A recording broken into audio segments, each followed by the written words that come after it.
Here is a numerical type question. Work through the numbers carefully. Let us solve it step by step. Let us first understand the key concept here. Structural isomers, also called constitutional isomers, are compounds with the same molecular formula but different connectivity of atoms.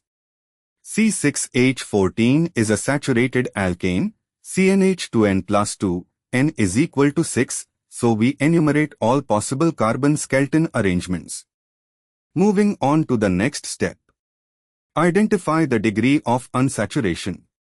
Du is equal to 2 times 6 plus 2 to 14, 2 is equal to 0, confirming it is a fully saturated acyclic alkane.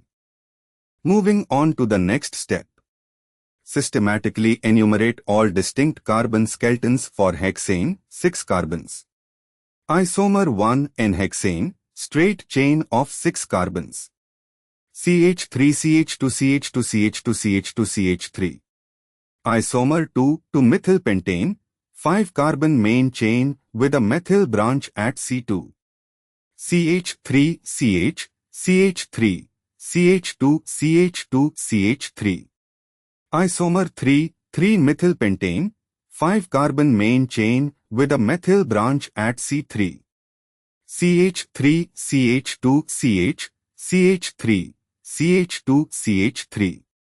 Isomer 4 2-dimethylbutane, 4 carbon main chain with 2 methyl groups at C2. CH3C, CH3, 2CH2, CH3. Isomer 5 2-3-dimethylbutane, 4 carbon main chain with methyl groups at C2 and C3. CH3CH, CH3, CH, CH3, CH3.